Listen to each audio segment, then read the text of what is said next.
അതേ same situation ഞാനൊരു award വാങ്ങിക്കുന്ന പോലെയാണ് ഞാൻ അത് കണക്ട് ചെയ്തിരുന്നത്. പക്ഷെ അതായിരുന്നു എൻ്റെ അവാർഡ് വാങ്ങിക്കുന്ന മൊമെന്റ്.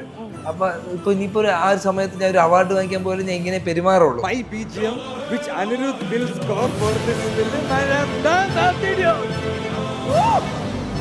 എനിക്കിതൊക്കെ ലൈഫിൽ ആദ്യമായിട്ട് സംഭവിക്കുകയാണ്. അപ്പം ഞാനത് കംപ്ലീറ്റ്ലി എൻജോയ് ചെയ്യുന്നു.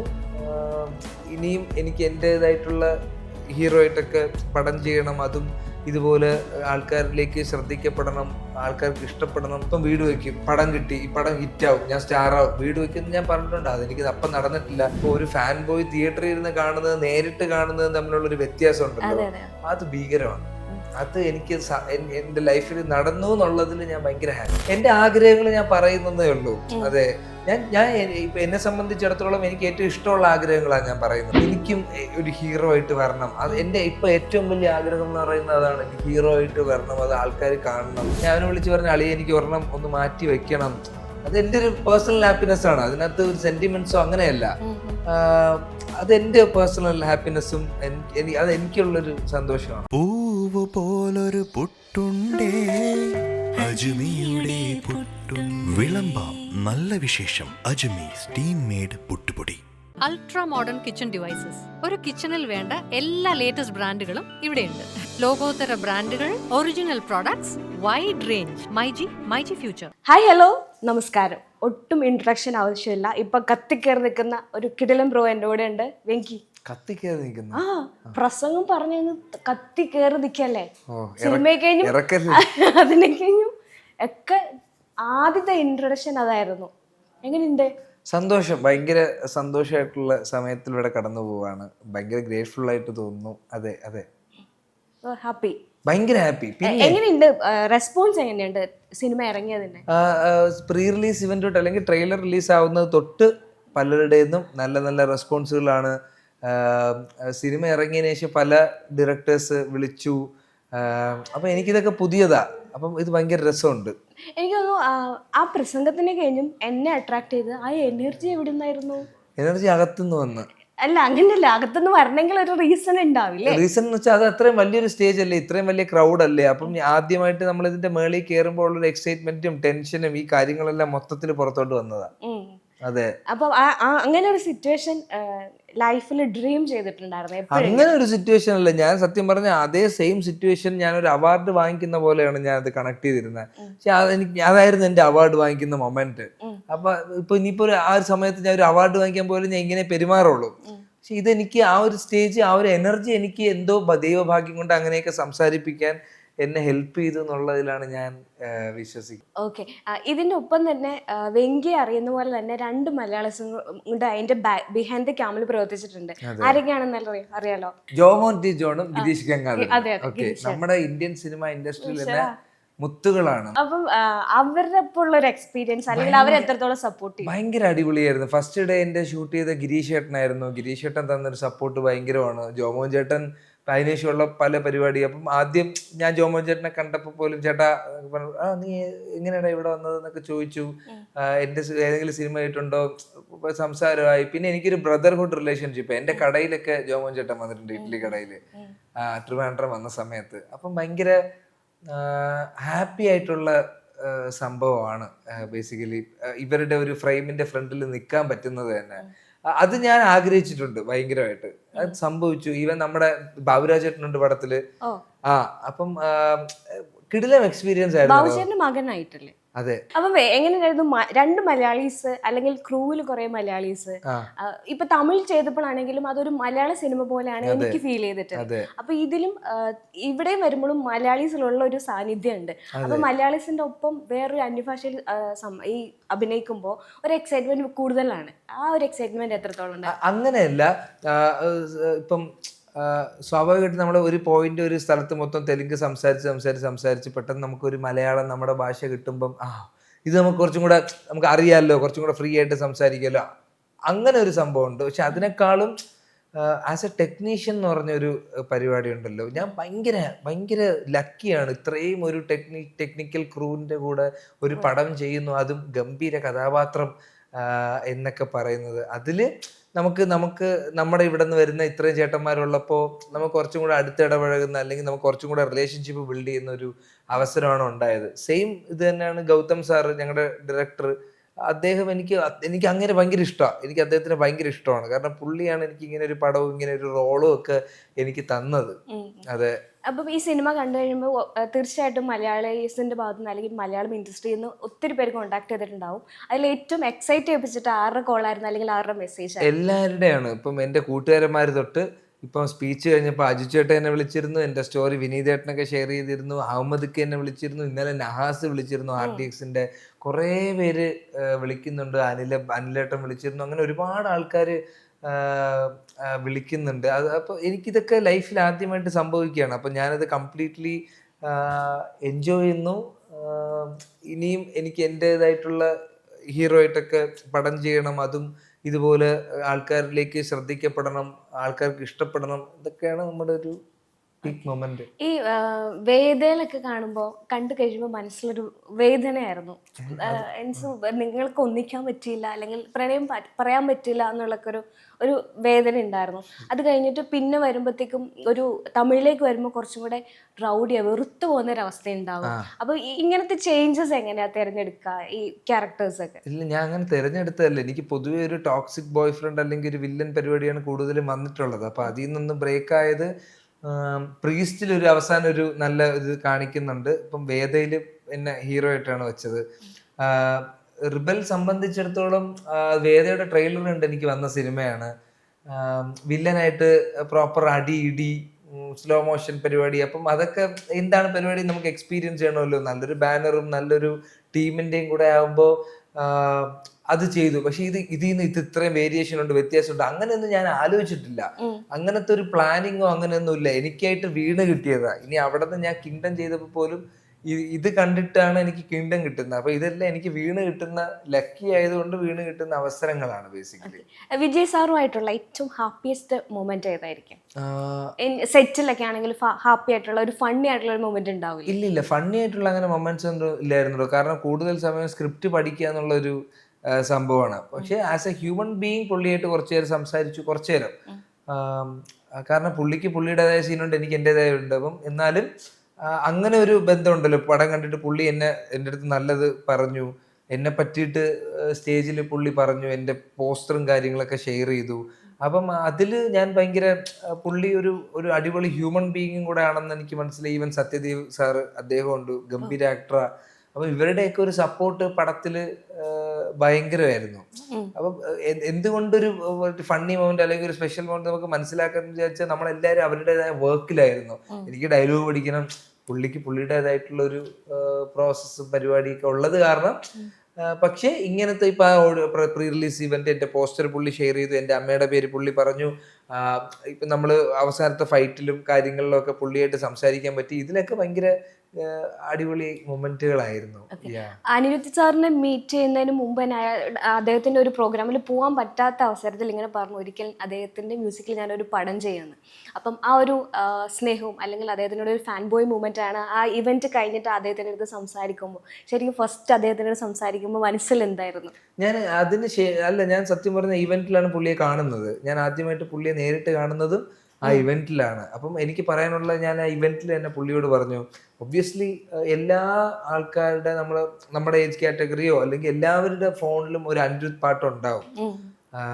അപ്പൊ അനിരുദ്ധ് എന്ന് പറഞ്ഞ ഒരു ബ്രാൻഡാണ് ബേസിക്കലി. അപ്പം അദ്ദേഹത്തിന്റെ ബാക്ക്ഗ്രൗണ്ടിൽ നമ്മൾ വർക്ക് ചെയ്യാന്ന് പറയുന്നതൊക്കെ ഞാൻ പേഴ്സണലി ആ ഒരു മൊമെന്റിൽ കൂട്ടുകാരുടെ അടുത്ത് പറഞ്ഞിട്ടുണ്ട്, ഇടയിൽ കുഴപ്പമില്ല, ഞാൻ അനിരുദ്ധ് വർക്ക് ചെയ്യണ പടത്തിൽ അഭിനയിച്ചോളാം. അത് നടന്നു. പുള്ളിയെ നേരിട്ട് കണ്ടു. പുള്ളിക്കും രജനീകാന്ത് എന്ന് പറഞ്ഞാൽ ഭയങ്കര ഇഷ്ടമാണ്, എനിക്കും ഭയങ്കര ഇഷ്ടമാണ്. അത് ഞാൻ ഫസ്റ്റ് ടൈം കാണുന്ന അപ്പോഴാ പുള്ളിയെ. ഭയങ്കര ഹാപ്പിയാണ്. ഈ പടം കണ്ടപ്പോഴും എനിക്കായിട്ടൊരു BGM കാര്യങ്ങളൊക്കെ പുള്ളി തന്നിട്ടുണ്ട്. രോമാഞ്ചം വന്നു തിയേറ്ററിൽ, സന്തോഷമാണ് വന്നത്. അതെ അതെ. കൂലി സിനിമ ഇപ്പോൾ എല്ലാവരും വെയിറ്റ് ചെയ്യാണ്. അതിൻ്റെ ഓരോ പോസ്റ്റേഴ്സും കാര്യങ്ങളൊക്കെ ഇറങ്ങുമ്പോൾ ഭയങ്കര എല്ലാവരും ഹാപ്പിയാണ്. പക്ഷേ കൂലി ഞങ്ങൾ ആരും കാണുന്നതിന് മുമ്പ്, അറിയുന്നതിന് മുമ്പ് സെറ്റിൽ പോയി അറിഞ്ഞിട്ടുള്ളൊരു വ്യക്തിയാണ്. രജനി സാറിൻ്റെ ഫാനാണെന്നറിയാം. എങ്കിലും ലോകേഷ് സാറിനോടുള്ളൊരു ഇഷ്ടം അവിടെയും ഉണ്ട്. അപ്പം ബിഹൈൻഡ് ദ ക്യാമില് അദ്ദേഹം കാസ്റ്റ് ചെയ്യപ്പെടാത്ത ഒരു ആള് വന്നിട്ട് അവിടെ നിൽക്കുമ്പോൾ ആ ഒരു സമയം എങ്ങനെയാണ് എൻജോയ് ചെയ്തത്, അല്ലെങ്കിൽ അദ്ദേഹത്തിന് മീറ്റ് ചെയ്തപ്പോൾ എന്തായിരുന്നു? ഞാൻ അൾട്ടിമേറ്റ്ലി തലവരെ കാണാനാ പോയത്. അപ്പം എന്റെ കണ്ണ് മൊത്തം തലവരില്ല. ഓക്കെ, നമ്മുടെ ഗിരീഷ് ഏട്ടനാണ് ലോകേഷ് സാറിനെയും അദ്ദേഹത്തിനെയും പരിചയപ്പെടുത്തിരുന്നത്. അപ്പം പറഞ്ഞു ഇങ്ങനെ ഇവൻ കിങ്ഡത്തിലെ വില്ലനാണ്, ഇങ്ങനത്തെ പരിപാടിയാണ് ചെയ്യുന്നത്. ഓ ഓക്കെ ഓക്കെ സൂപ്പർ ബ്രദർ അങ്ങനെയൊക്കെ പറഞ്ഞിട്ട് പുള്ളിയാണ് ഞങ്ങളെ രജനി സാറിൻ്റെ അടുത്ത് പറയുന്നത്, സാർ ഇവർ വന്ന് ആർട്ടിസ്റ്റ് അങ്ങനെയൊക്കെയാണ് പറഞ്ഞ് കൊടുത്തത്. വരുന്നതിന് മുന്നേ ഞാനും ചോദിച്ചു, സാർ എന്തെങ്കിലും പരിപാടി ഉണ്ടെങ്കിൽ എൻ്റെ അടുത്ത് പറയണം എന്നുള്ള. പുള്ളിയുടെ അസിസ്റ്റൻസിനൊക്കെ ഞാൻ പേഴ്സണലി മെസ്സേജ് അയച്ചിട്ടുണ്ട്. ബ്രോ അവർ കുറച്ചുപേര് എൻ്റെ കോൺടാക്റ്റിലുണ്ട്. ഞാൻ പറഞ്ഞു ബ്രോ എൻ്റെ ഫോട്ടോ എല്ലാം ഒന്ന് കാണിച്ചു കൊടു ബ്രോ, എന്തെങ്കിലുമൊക്കെ വന്നാൽ അഭിനയിക്കാലോ എന്നുള്ള രീതിയിൽ ഞാൻ എൻ്റെ ഭാഗത്തു നിന്നുള്ള ചാൻസ് പരിപാടി ഞാൻ നടക്കുന്നുണ്ട്. പക്ഷെ അതെനിക്കൊരു എപ്പോഴും ഞാൻ ലൈഫിൽ ചെറിഷ് ചെയ്യുന്ന ഒരു മൊമെന്റ് ആയിരിക്കും. ഞാൻ രജനീകാന്ത് അഭിനയിക്കുന്നത്, അദ്ദേഹം അഭിനയിക്കുന്നത് ഞാൻ കണ്ടു മോണിറ്ററില്.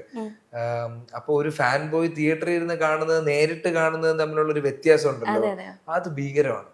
അത് എനിക്ക് എന്റെ ലൈഫിൽ നടന്നു എന്നുള്ളതിൽ ഞാൻ ഭയങ്കര ഹാപ്പിയാണ്. ലോകേഷ് സാറിനോട് ചാൻസ് ചോദിച്ചു തരാന്ന് പറഞ്ഞോ? നോക്കാന്ന് പറഞ്ഞു. ആണോ? അപ്പൊ ഇനി അടുത്തത് അവിടെയാണ് തിരക്കിലല്ലേ പുള്ളി. സ്വാഭാവികമായിട്ട് നമുക്ക് ആരാണെങ്കിലും അങ്ങനെയല്ലേ പറയുള്ളൂ. ഇതേപോലെ കിങ്ഡത്തിൽ എന്റെ ഫോട്ടോ കണ്ടതുപോലെ എന്തെങ്കിലും പുള്ളിക്ക് ഉറപ്പായിട്ടും പുള്ളി കാണും, ഞാൻ പുള്ളിയുടെ പടത്തിൽ അഭിനയിക്കും. നാക്ക് കരുനാക്കാണോ പറയുന്നൊക്കെ സംഭവിക്കുന്നത്? ഞാൻ ജെന്യുവൻ ആയിട്ടുള്ള കാര്യങ്ങളാണ് പറയുന്നത്. മീൻസ് നമുക്ക് സംഭവിക്കുമായിരിക്കും എന്നുള്ളൊരു തോന്നലുണ്ടാവും, അല്ലെങ്കിൽ ആഗ്രഹം നമ്മൾ പറയും, പക്ഷെ പറയുന്നൊക്കെ അല്ലെങ്കിൽ ആഗ്രഹിക്കുന്നൊക്കെ നടക്കുന്നില്ല. ഞാൻ എന്റെ ആയ കാലത്ത് ഞാൻ പറഞ്ഞിട്ടുണ്ട്, ഞാൻ എന്റെ 26ാമത്തെ വയസ്സിൽ വീട് വെക്കുന്നു ഞാൻ അന്ന് പറഞ്ഞിട്ടുണ്ട്. അത് നടന്നിട്ടില്ല. നടക്കുന്ന സമയത്ത് നടക്കും. എന്റെ ആഗ്രഹങ്ങൾ ഞാൻ പറയുന്നതേ ഉള്ളൂ. അതെ, ഞാൻ ഇപ്പൊ എന്നെ സംബന്ധിച്ചിടത്തോളം എനിക്ക് ഏറ്റവും ഇഷ്ടമുള്ള ആഗ്രഹങ്ങളാണ് ഞാൻ പറയുന്നത്. എല്ലാം പറയുന്നില്ല, എല്ലാ കാര്യങ്ങളും ഞാൻ പറയുന്നില്ല. എനിക്ക് ഇഷ്ടമുള്ള കാര്യം പറയുമ്പോ അത് എൻ്റെ ലൈഫിൽ ഞാൻ ഇഷ്ടമുള്ള കാര്യം പറഞ്ഞത് ഇതുവരെ നടന്നിട്ടില്ല, പക്ഷെ ആഗ്രഹിച്ച കുറച്ചൊക്കെ സാധിച്ചിട്ടുണ്ട്. പക്ഷെ ഇപ്പൊ പൊതുവെ പറയുമല്ലോ, പുറത്തേക്ക് പറയുന്ന കാര്യം നടക്കില്ല എന്നുള്ളത്. അങ്ങനെയൊക്കെ ഉണ്ട് സത്യം പറഞ്ഞ. അങ്ങനെയൊക്കെ ആൾക്കാർ പറയും. ഇപ്പൊ ഞാൻ ഈ പറയുന്നത് ഞാൻ അഭിനയിക്കും, അത് നടക്കും എന്ന് എനിക്ക് വിശ്വാസമുണ്ട്. കാരണം ഞാനും സിനിമ ഇൻഡസ്ട്രിയിലാണ്, അദ്ദേഹമാണ്. കിങ്ഡത്തിൽ ഞാൻ വന്നില്ലേ, അതെങ്ങനെയാ വന്നത്? എങ്ങനെയോ എന്റെ ഫോട്ടോ കണ്ടിട്ടാണ് വന്നത്. അപ്പം അതേപോലെ ഒരു ലക്ക് എനിക്ക് സംഭവിക്കണം, അത് ഞാൻ പ്രാർത്ഥിക്കുന്നുണ്ട്. പിന്നെ ഞാൻ പണ്ട് പറഞ്ഞിട്ടുണ്ട് ഇങ്ങനെ 26 അളിയെ ഞാൻ ഇപ്പം വീട് വെക്കും, പടം കിട്ടി, ഈ പടം ഹിറ്റാവും, ഞാൻ സ്റ്റാറാവും, വീട് വെക്കും ഞാൻ പറഞ്ഞിട്ടുണ്ട്. അതെനിക്ക് അപ്പം നടന്നിട്ടില്ല. പക്ഷെ ഇതിനൊക്കെ ഒരു സമയമുണ്ട്, എല്ലാത്തിനും അതിൻ്റെതായ സമയമുണ്ട്. അതെ, അങ്ങനെ സംഭവിച്ചുകൊണ്ടിരിക്കുന്നു. എല്ലാ നല്ല കാര്യങ്ങളും ഇപ്പൊ സംഭവിച്ചുകൊണ്ടിരിക്കുന്നു. ഈ ഇഡ്ഡലിക്കട തുടങ്ങാന്നുള്ള ഒരു തീരുമാനം ഉണ്ടല്ലോ, ഇപ്പൊ സ്റ്റാർ ആയിട്ട് നിൽക്കുന്നു. ആർട്ടിസ്റ്റുകൾ പൊതുവെ കഫേ, ഡ്രസ്സിന്റെ ഷോപ്പ് അങ്ങനെയൊക്കെയാണ് വരിക. ഇത് ഭയങ്കര ഓപ്പൺ ആയിട്ട് അമ്പലത്തിന്റെ മുൻപില് ഒത്തിരി ആൾക്കാർ വരുന്ന സമയത്ത് അങ്ങനെ ഒരു ഓപ്പൺ സ്പേസിൽ പോയിട്ട് ഇങ്ങനെ ഒരു ഷോപ്പ് തുടങ്ങാന്നുള്ള ഒരു തീരുമാനം എങ്ങനെയാണെന്ന് വെച്ചാൽ, നമ്മുടെ കയ്യിൽ ഒരു കഫേ തുടങ്ങാനുള്ള പൈസ ഇല്ല. കഫേ തുടങ്ങണമെങ്കിൽ ഒരുപാട് ലക്ഷങ്ങൾ വേണം. നമ്മുടെ കയ്യിൽ അന്ന് 5 പേരുണ്ട്. അപ്പൊ ഏറ്റവും ചെലവ് പറഞ്ഞ എന്താ പരിപാടി? നമ്മൾ ആദ്യം ട്രക്ക് വിചാരിച്ചു. ട്രക്ക് നല്ല പൈസ, 10 ലക്ഷം രൂപയ്ക്കാണ് പറഞ്ഞത്. അപ്പൊ ഇത് ഏറ്റവും കൂടുതൽ ചെലവിറക്കുന്നത് ഇതുപോലെ ഒരു കാർട്ട് നമുക്ക് തള്ളാൻ വേണമെങ്കിൽ. അപ്പൊ ഞാൻ എൻ്റെ ഏറ്റവും പരിചയമുള്ളൊരു വെൽഡിങ് അറിയാവുന്ന ഒരു ചേട്ടനെ വെച്ചിട്ട് ഞങ്ങൾ തന്നെ ഏറ്റവും കുറഞ്ഞ ചെലവിൽ ചെയ്തെടുത്ത ഒരു പരിപാടിയാണ്. ഇപ്പൊ നമ്മളത് കുറച്ചും കൂടെ ഒരു അപ്ഗ്രേഡ് ആകുന്നുണ്ട്, ഒരു കഫേ പരിപാടി പോലെയൊക്കെ. ഇപ്പൊ നമുക്ക് കാശ് മാനേജ് ചെയ്യാൻ പറ്റുന്നത് കൊണ്ട് അന്ന് നമുക്ക് ഇത് നടക്കോ ഇല്ലയോ, നന്നായിട്ട് പോവോ ഇല്ലയോ എന്ന് അറിയില്ല. ഇപ്പൊ റിസ്ക് എടുക്കുകയാണ്. വർക്ക് ആവുകയാണെങ്കിൽ വർക്ക് ആവട്ടെ, വർക്ക് ആവണം. കാരണം നമ്മൾ കൊടുക്കുന്ന ഫുഡ് നല്ലതാ. കാരണം നമ്മൾ കഴിച്ചു നോക്കി നമുക്ക് ഇഷ്ടപ്പെടാത്ത ഒരു സാധനം നമ്മൾ കൊടുക്കാറില്ല. ഭാഗ്യം ഉണ്ടായിട്ടില്ല. ഇല്ല, കടയിൽ വന്നാലേ കിട്ടും. വന്നു, പക്ഷേ കണ്ടില്ലല്ലോ, അതാണ് പ്രശ്നം. ഒരു ബ്രാഞ്ച് എറണാകുളത്തിനെ കൂടെ ഫ്രാഞ്ചൈസ് ഓഫർ വരട്ടെ കൊടുക്കാൻ. ഓക്കെ, അപ്പം നമുക്ക് അതിനു വേണ്ടിട്ട് വെയിറ്റ് ചെയ്യാം. അതുപോലെ തന്നെ പടം കണ്ടായിരുന്നോ? അത് ചോദിക്കരുത്. പടം കാണാത്ത നിങ്ങൾ എന്റെ ഇഡ്ഡലി കടയ്ക്ക് വേണ്ടി വെയിറ്റ് ചെയ്യുന്നു. ഓക്കെ, അല്ല, ഇഡ്ഡലി കടയിലെ റിവ്യൂ ഞാൻ കേട്ടു. ഞങ്ങൾ കൊച്ചിന്ന് ട്രാവൽ ചെയ്ത് അത് കഴിഞ്ഞിട്ട് ഇന്ന് ഞാൻ എന്റെ പടം കണ്ട എല്ലാ സുഹൃത്തുക്കളെയും വിളിച്ച് സംസാരിച്ചു, ചോദിച്ചു നല്ല പടമാണോ, വെങ്കിയുടെ പെർഫോമൻസ് എങ്ങനെയുണ്ട്, കിടുക്കനാണോ എന്നൊക്കെ ചോദിച്ചു. അപ്പൊ എല്ലാരും കിടുക്കനാന്നാ പറഞ്ഞത്. ആ ഒരു എനർജിയിലാണ് ഞാൻ ഓടി ഇരിക്കുന്നത്. സൂപ്പർ. ഓക്കെ കണ്ടിന്യൂ ചെയ്യാം. അതെ, ഇപ്പം കുറെ ഫ്രണ്ട്സ് ഉണ്ടാവില്ലോ എന്നെ പോലെ ഇങ്ങനെ തള്ളി മറിക്കുന്നത്. അപ്പം തേജസ്, മാളവിക, അങ്ങനെയൊക്കെ ഉള്ള കുറെ പേര്. നിങ്ങളുടെ ഒരു ഫ്രണ്ട്ഷിപ്പിന്റെ ബോണ്ട് എങ്ങനെയാണ്? പ്രത്യേകിച്ച് അങ്ങനെ വലിയ ബോണ്ടൊന്നും ഇല്ല. എല്ലാരും കുടുംബമായി, കുട്ടികളായി, പരിപാടിയായി. അവര് ഇപ്പൊ അവൻ ഷിപ്പിൽ എന്തോ ആണ്. ഇപ്പൊ ഞാനിപ്പോ നിൽക്കുന്ന ആഡിസിന്റെ കൂടെയാ, അവ ഇവിടെ എറണാകുളത്തുണ്ട്, അവന്റെ കൂടെയാണ് നിൽക്കുന്നത്. പറ്റുന്നവരെയൊക്കെ വിളിക്കും. അവരൊക്കെ പടം കണ്ടിട്ട് എന്നെ വിളിച്ചിട്ടുണ്ടായിരുന്നു. അങ്ങനെയുള്ളു. നമ്മൾ ഡെയിലി വിളിക്കുന്നത്, നമ്മളൊരു ഗ്രൂപ്പ് ഉണ്ട്, ഓരോരുത്തരുടെ അപ്ഡേറ്റുകൾ അതിൽ അറിയിക്കും, നമ്മൾ സംസാരിക്കും. അങ്ങനെയാണ് നമുക്ക് ഡെയിലി വിളിച്ചുള്ള ഒരു അങ്ങനെയില്ല. എല്ലാരും അവരുടേതായ തിരക്കുകളും കാര്യങ്ങളൊക്കെ ഇല്ല. പക്ഷെ ഞാൻ ഇപ്പോഴും ശ്രദ്ധിച്ചിട്ടുണ്ട്, നിങ്ങളുടെ എല്ലാ ഇവന്റ്സിലും എല്ലാവരും ഉണ്ടാവും. ഓൾമോസ്റ്റ് എല്ലാവരും ഫ്രീ ആയ എല്ലാരും വരും, ഉറപ്പാ. പിന്നെ നമുക്ക് ഏറ്റവും ഇപ്പം നന്ദുവിന്റെ കല്യാണം കഴിഞ്ഞു. അപ്പൊ നമുക്ക് പറ്റുന്നവരെല്ലാരും അവിടെ പോയി. നമ്മളെ കൊണ്ട് പറ്റുന്ന എല്ലാരും, ഇതൊക്കെ ഒരു വലിയ വിശേഷമല്ലേ. അപ്പം അതിലെല്ലാരും ഉണ്ടാവണം എന്ന് എല്ലാവർക്കും താല്പര്യമുണ്ട്. ഓക്കെ, ലാൽ സാറുമായിട്ട് സംസാരിച്ചിട്ടുണ്ടോ? ഈ സിനിമയ്ക്ക് ശേഷം അല്ലെങ്കിൽ ഈ സിനിമയിലേക്ക് പോകുന്ന സമയത്ത് സംസാരിച്ചിരുന്നു? സാറിന്റെ അടുത്ത് പറഞ്ഞു, സാർ ഇങ്ങനെ ഒരു പടത്തിന് ഞാൻ ജോയിൻ ചെയ്യണം, എന്നെ അനുഗ്രഹിക്കണം എന്നൊക്കെ ഞാൻ പറഞ്ഞു. സാറ് വലിയ അടിപൊളിയാവട്ടെ എന്നൊക്കെ പുള്ളി പറഞ്ഞു. ജോമോൻ ചേട്ടൻ കണ്ടപ്പോഴും ഫോട്ടോ അയച്ചെടുത്തിട്ട് അയച്ചു കൊടുത്തു സാറിന്. പടം ഇറങ്ങുന്നതിന് മുന്നേ ഞാൻ സാറിന്റെ അടുത്ത് വന്നു, സാർ പടം ഇറങ്ങണം, പോയി കാണണം. സാറപ്പം പാലക്കാടാണ്. അപ്പം വീട്ടിൽ എന്തോ ഒരു പരിപാടിയായിട്ട് നിൽക്കുകയാണ്, കാണാന്ന് പറഞ്ഞു. ഇനി അഥവാ നടന്നില്ലെങ്കിൽ നെറ്റ്ഫ്ലിക്സ് വരുമ്പോ ഞാൻ പറയും OTT ഇരുന്ന് കാണാമല്ലോ.